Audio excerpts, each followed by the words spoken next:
పశ్చిమాసియా యుద్ధం ఆయిల్ మంటలను రేపుతోంది.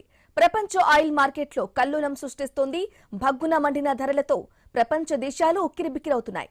ఇక చాలా దేశాలు ఇంధన ధరలను పెంచేస్తున్నాయి. మరికొన్ని దేశాలు యుద్ధాన్ని ఆపాలని కోరుతున్నాయి. ఆర్థిక వ్యవస్థలు అతలాకుతలమవుతున్నాయని ఆందోళన వ్యక్తం చేస్తున్నారు.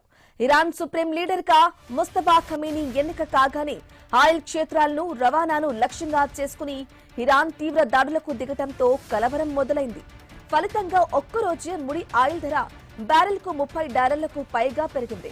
ఇటు ఇరాన్లోని లక్ష్యాలపై అమెరికా, ఇజ్రాయెల్ దాడులను కొనసాగించాయి. చమురు ధరల మంటతో భారత్ సహా ప్రపంచవ్యాప్తంగా పలు మార్కెట్లు కుప్పకూలాయి.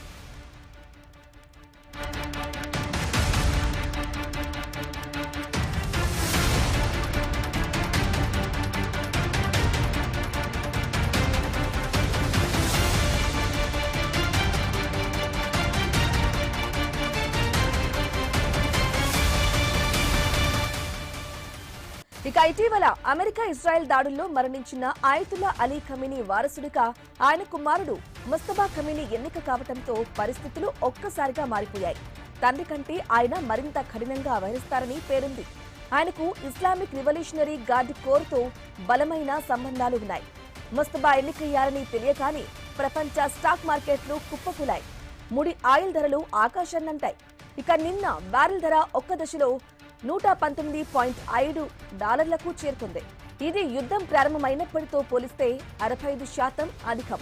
ఇక చివరకు అది $100 తగ్గిపోయింది. గత ట్రేడింగ్ సెషన్తో పోలిస్తే 9% పెరుగుదల నమోదైంది.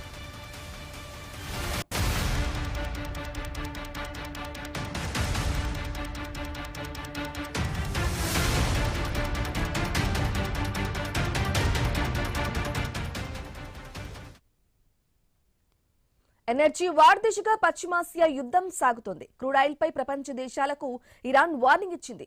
ఆయిల్ ధర $200 దాటుతుందని హెచ్చరించారు. ఇక ఇప్పటికే క్రూడ్ ఆయిల్ ధర $100 దాటేసింది. ఆయిల్ క్రైసిస్ పై అమెరికా అలర్ట్ అయింది. ధరల్ని అదుపు చేసేందుకు ట్రంప్ రంగంలోకి దిగారు.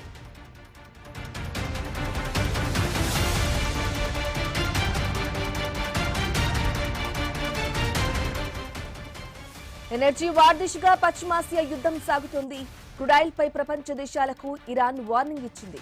ఆయిల్ ధర $200 దాటుతుందని హెచ్చరించారు. ఇక ఇప్పటికీ క్రూడ్ ఆయిల్ ధర $100 దాటేసింది. ఆయిల్ క్రైసిస్ పై అమెరికా అలర్ట్ అయింది. ధరని అదుపు చేసేందుకు ట్రంప్ రంగంలోకి దిగారు.